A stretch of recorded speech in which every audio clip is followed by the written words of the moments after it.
Bonjour, Sœur Angèle. Bonjour, Sylvain. Comment allez-vous en cette fête bien. des pères? Ben oui. Je vous ai jamais posé la question. Étiez-vous proche de votre père, vous? Oui, moi j'étais proche de mon père, mais la chose, quand il m'a éloigné de mon père, c'est quand je suis entrée au couvent. Ah. Pauvre lui, il a dit à ma mère, faites-toi-en pas, ils ne la garderont pas, ils vont nous ramener. Bonjour, bienvenue dans votre émission de Victoire de l'amour. J'espère que vous allez bien. Je sais aujourd'hui, Sœur Angèle, qu'on va faire plaisir à des milliers de personnes. Oui. Pour la première fois à la Victoire de l'amour, quelqu'un qu'on aime beaucoup, Maxime Landry. Il va nous chanter 2 belles chansons aujourd'hui et l'homélie sera faite par Monseigneur Jacques Gaillot de Paris. À tantôt, Sœur Angèle. Bonjour, Maxime. Bonjour. Merci d'être là. C'est un plaisir. Vraiment. Un plaisir pour moi. Évidemment, c'est la fête des pères aujourd'hui. J'aimerais qu'on parle un peu de ton père. On connaît un peu l'histoire. C'est arrivé à quel âge, son suicide? J'avais 16 ans. J'avais 16 ans quand c'est arrivé.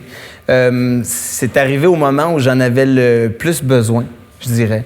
Et puis, je suis pas tout seul. Hein. J'ai 2 frères, un plus vieux, un plus jeune. J'ai une petite sœur aussi qui était là. Et mes parents ont eu 4 enfants à 5 ans. Fait qu'on était tous en espèce de crise d'adolescence où on se cherchait, où on avait besoin d'un modèle. Et c'était à ce moment-là que c'est arrivé. Mais je peux vous dire qu'il n'y a pas une journée sans que j'y pense, sans que je pense à lui. Après tout ce temps-là. Après tout ce temps-là. Ça va faire 12 ans. Puis, malgré ça, il est toujours là, toujours présent. Puis à chaque fois que je vis des trucs que je réalise un rêve de plus, ben je me dis, mon Dieu, que j'aimerais ça qu'il soit là pour voir ça.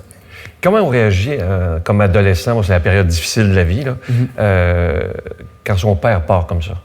Bien, nos vies se sont écroulées, évidemment.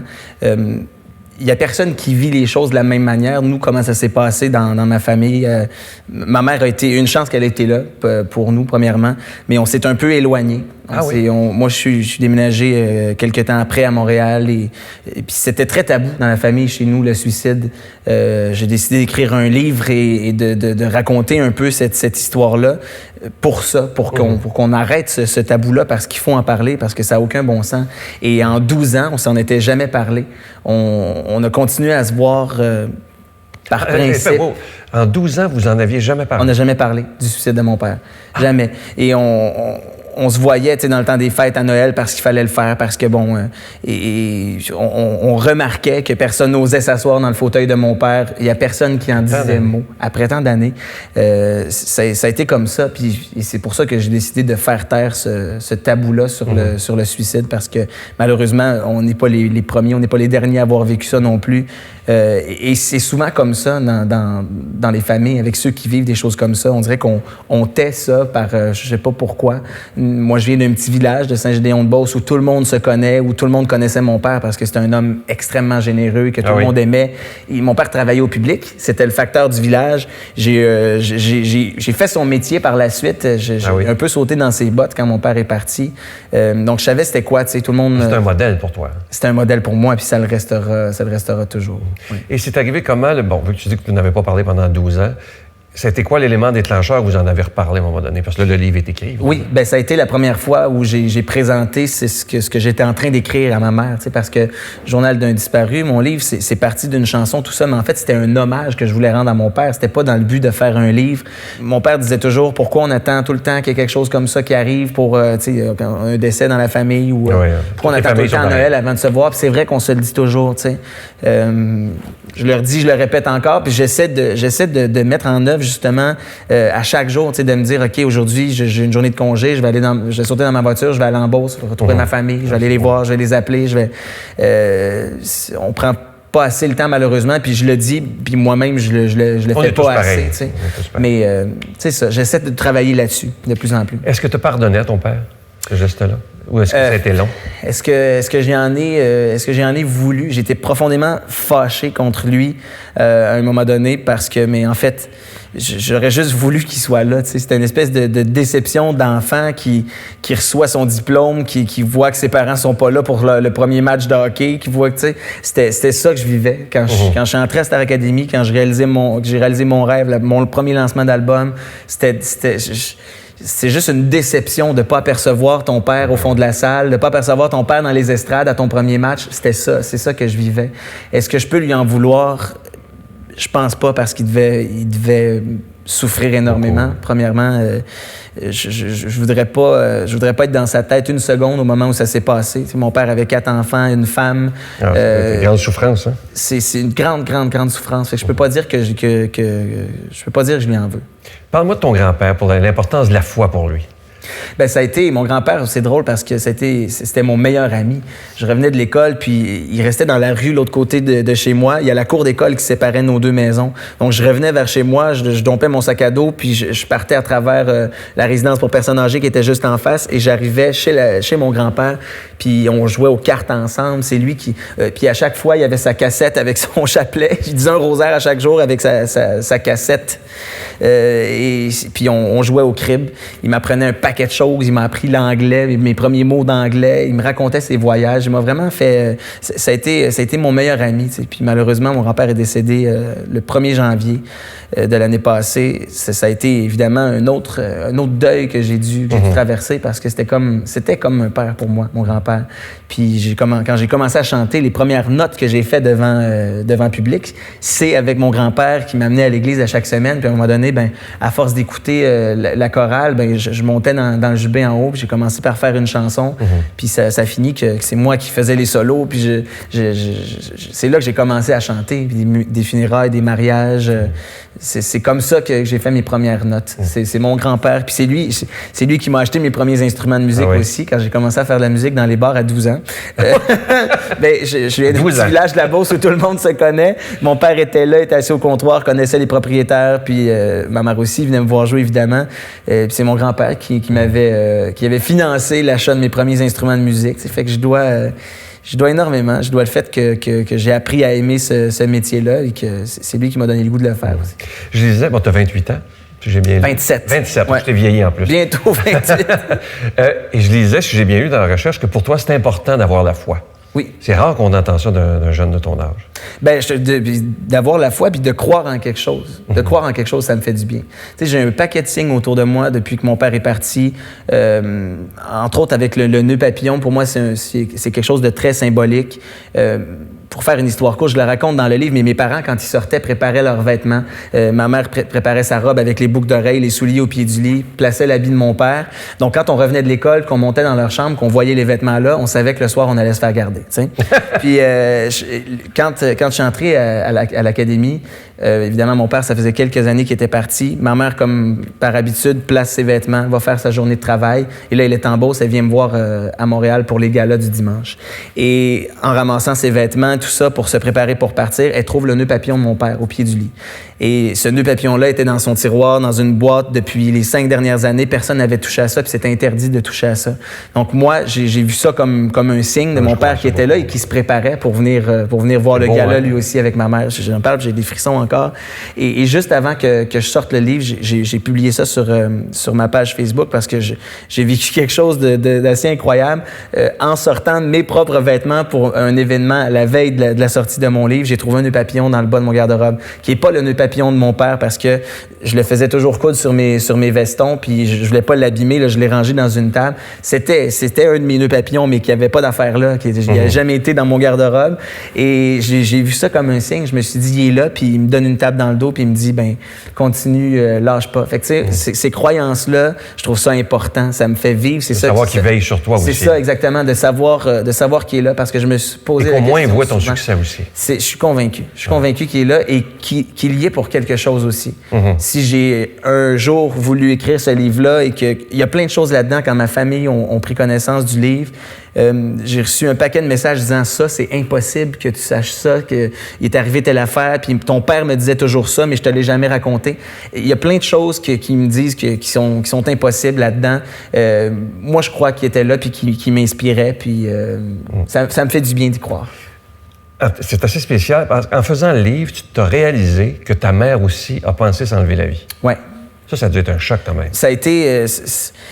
Puis en même temps, tu sais, je cacherai pas que moi aussi, à des périodes, j'y ai pensé parce que...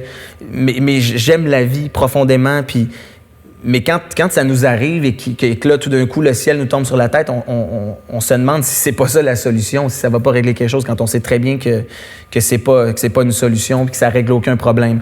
Mais ma mère me l'a avoué qu'elle aussi avait pensé, puis c'est elle qui m'a dit si j'avais eu un ouvrage comme celui-là au moment où c'est arrivé, ça aurait pu m'aider. Évidemment, elle est allée chercher de l'aide ailleurs, puis heureusement parce qu'on avait et on a encore besoin d'elle. Mais oui, ça a été assez intense. Mais tout ça pour dire que ça a ouvert la discussion, ce roman-là. On s'est mis à en parler pour la première fois. On s'est mis à se raconter des choses.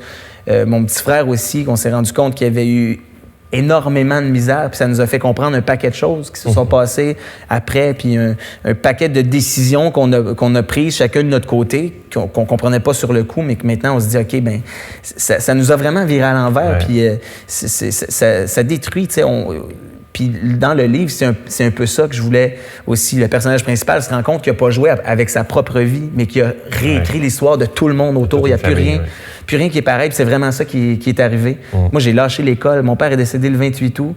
J'étais en secondaire 4. J'étais à quelques jours d'entrer en secondaire 5. J'ai fait 2 jours d'école, puis j'avais tellement pas la tête là.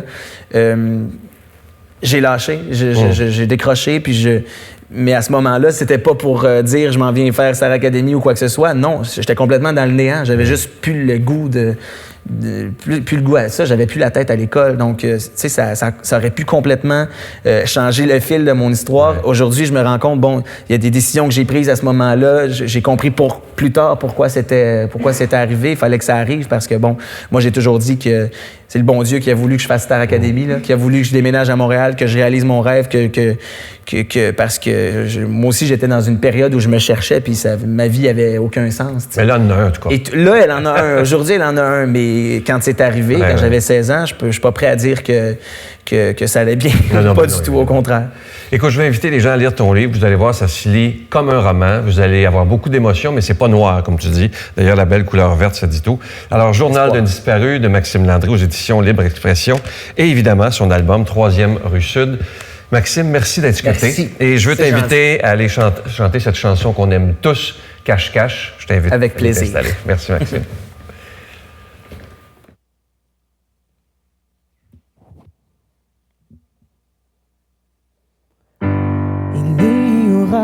Pas d'autre fois, rien qu'un lourd silence sans fin, puisque tu ne me diras pas ces mots dont j'aurais tant besoin.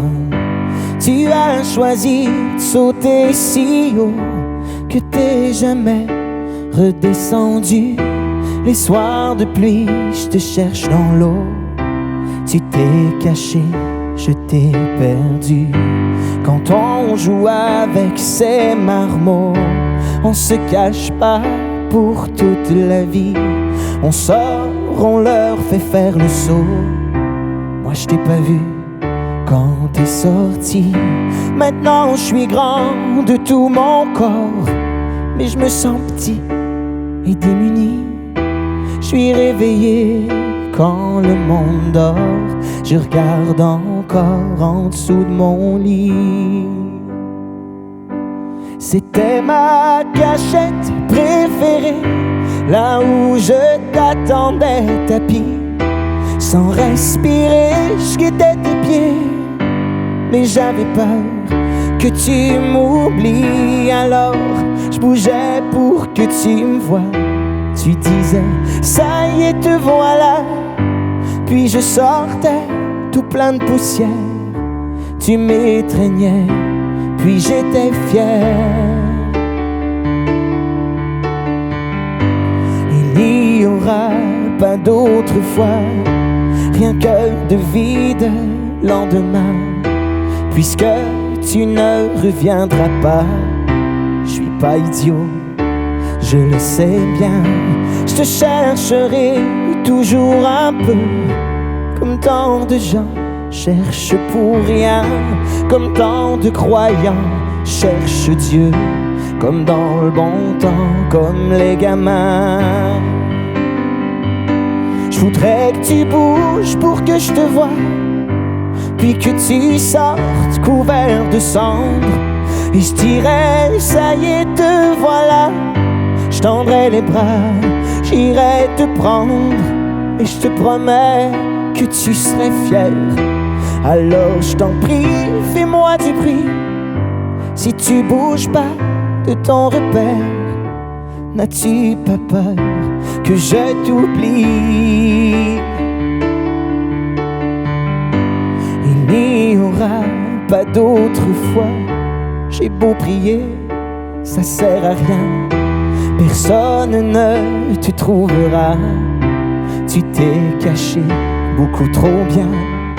C'est même plus drôle ce petit jeu-là. C'est même pas juste. Tu es trop loin. Cette cachette-là, elle comptait pas. Moi je vais pas compter dans mon coin. Des millions de fois jusqu'à 20, avec les deux mains sur les yeux, les doigts tout mouillés de chagrin de ne pas pouvoir fouiller les cieux. Bien sûr, tu ne reviendras pas. T'es sous le lit du petit Jésus. Bravo, je ne te trouverai pas. Tu as gagné, je t'ai perdu. Il n'y aura pas d'autre fois. C'est ça qui me blesse, c'est ça qui me tue. Mais la promesse que je te fais là, c'est qu'une bonne fois, je t'en voudrais plus. Notre Père qui es aux cieux, que ton nom soit sanctifié, que ton règne vienne, que ta volonté soit faite sur la terre comme au ciel. Donne-nous aujourd'hui notre pain de ce jour. Pardonne-nous nos offenses comme nous pardonnons à ceux qui nous ont offensés. Ne nous laisse pas entrer en tentation, mais délivre-nous du mal, car c'est à toi qu'appartient le règne, la puissance et la gloire pour les siècles des siècles. Amen. Pour une dernière semaine, je vous parle de ce beau cadeau du mois. Je vous en parle depuis déjà 3 semaines. Il s'agit d'une exclusivité de la Victoire de l'amour, d'un beau pendentif qu'on appelle de la Croix glorieuse. Enfin, mesdames, je sais que vous allez être très contentes, il vient enfin avec la chaîne qui est plaquée argent. Et la Croix glorieuse, elle est ornée de petits zircons. Ce que j'aime de ce bijou-là, c'est vraiment un beau bijou. C'est discret et je trouve que ça fait très classe. Alors, on l'a bien choisi, on l'a fait faire sur mesure pour la Victoire de l'amour. Alors, je vous rappelle évidemment que ce pendentif, il est déjà béni. Merci de votre grande générosité. Je vous rappelle qu'on doit payer pour la télévision. On paye pour la production, mais aussi pour la diffusion. Et ce qui est beau, on n'a pas de subvention, là. C'est vraiment les dons de chaque personne qui se disent à travers tout le Canada et même les États-Unis, Saint-Pierre-et-Miquelon, qui disent « Nous, on veut garder cette émission en ondes. » Ça fait 20 ans et j'espère qu'on pourra encore être là pour des dizaines et des dizaines d'années. C'est vous qui avez la réponse dans vos mains. Je vous donne l'adresse. La Victoire de l'amour, casier postal 120, succursale Boucherville à Boucherville, le J4B 5E6, je vous la redonne. La Victoire de l'amour, casier postal 120, succursale Boucherville à Boucherville, le J4B 5E6. Également par téléphone, par carte de crédit, du lundi au vendredi de 8h30 à 16h30 dans le 514-523-4433, 523-4433 ou sans frais, le 1-888-811-9291, 1-888-811-9291 et aussi sur notre site Internet, le www.lavictoiredelamour.org. Merci de tout cœur de votre générosité.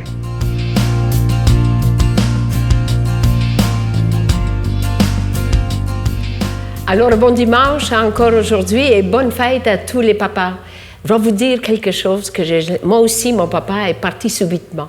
Et tellement subitement que je l'entends encore aujourd'hui. Alors, bonne fête d'avance à tous les papas, ceux qui sont partis et ceux qui sont là.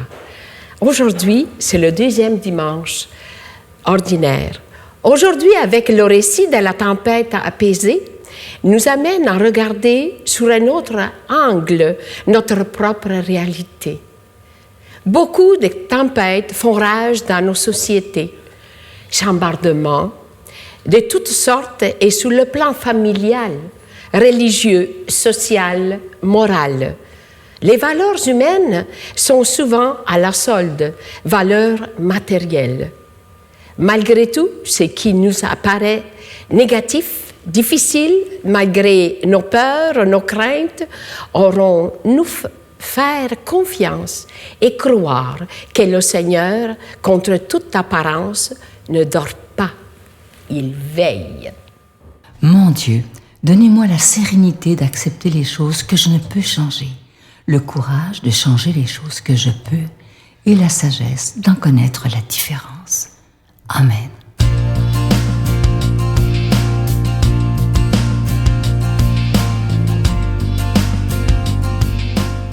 Évangile selon saint Marc.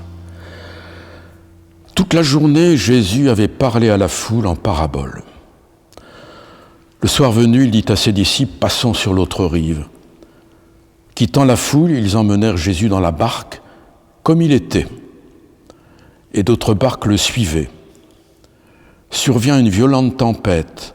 Les vagues se jetaient sur la barque, si bien que déjà elle se remplissait d'eau. Lui dormait sur le coussin à l'arrière. Ses compagnons le réveillent et lui crient « Maître, nous sommes perdus. Cela ne te fait rien ?» Réveillé, il interpella le vent avec vivacité et dit à la mer « Silence, tais-toi !» Le vent tomba et il se fit un grand calme. Jésus leur dit « Pourquoi avoir peur? Comment se fait-il que vous n'ayez pas la foi ?» Saisis d'une grande crainte, ils se disaient entre eux, « Qui est-il donc pour que même le vent et la mer lui obéissent ?»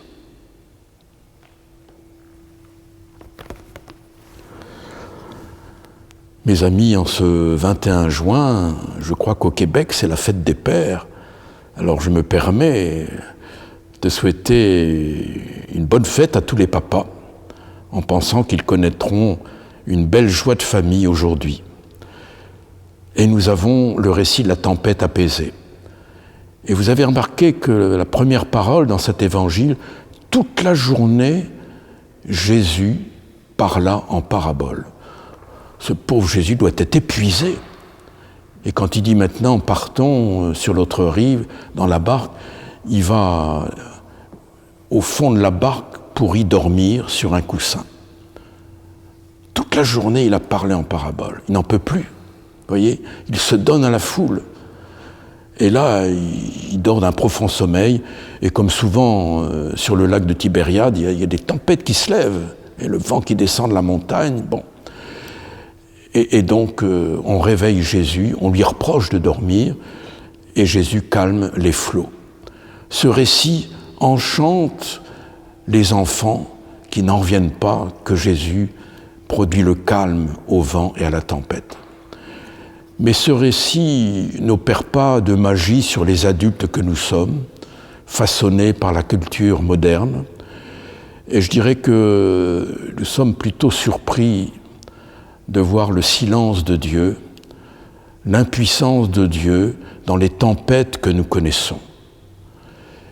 Et comme les apôtres nous disons « Mais enfin Seigneur, pourquoi dors-tu » alors que nous vivons une telle tempête, alors que nous sommes perdus, tu ne dis rien. Nous sommes frappés par le silence de Dieu.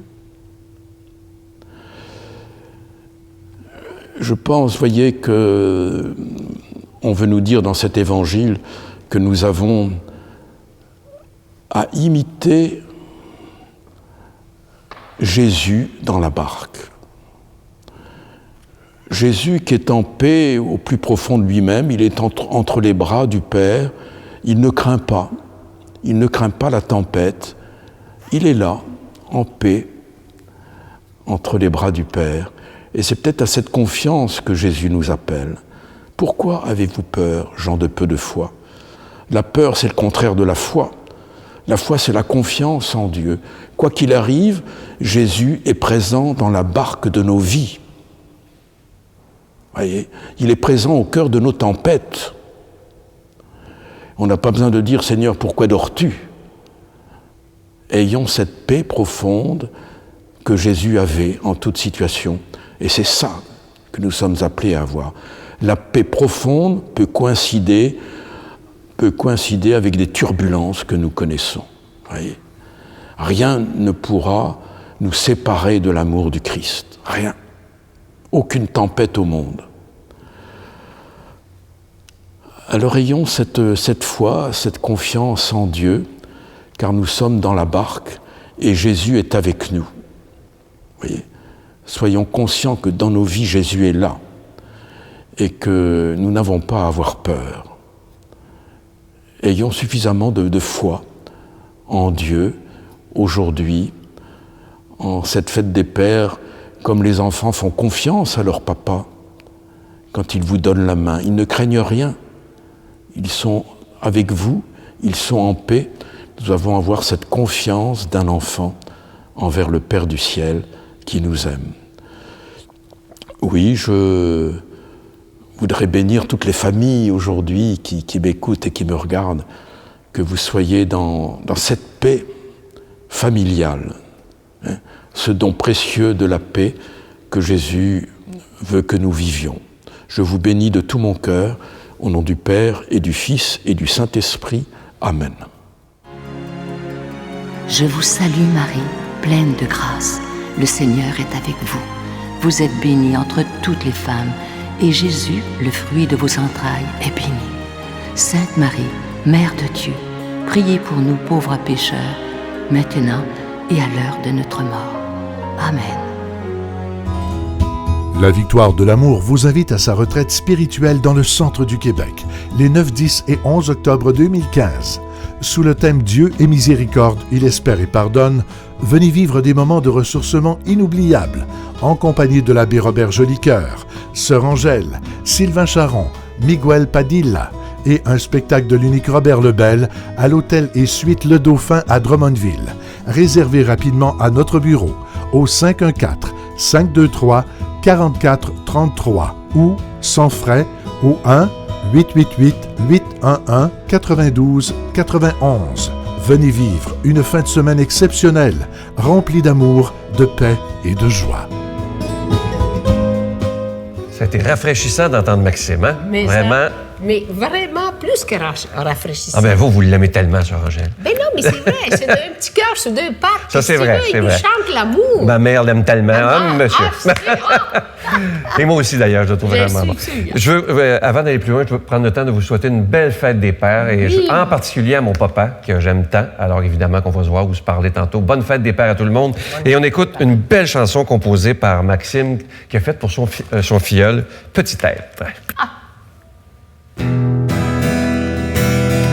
Tu pousses en même temps que les arbres. Tu prends la vie comme un cadeau que l'on attend au pied de l'arbre,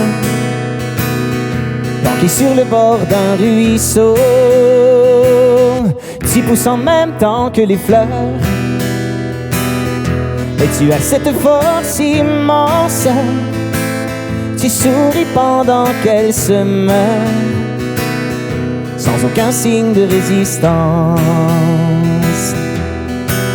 Petit homme que j'aimerai toute ma vie, petit être que j'ai la chance de voir grandir.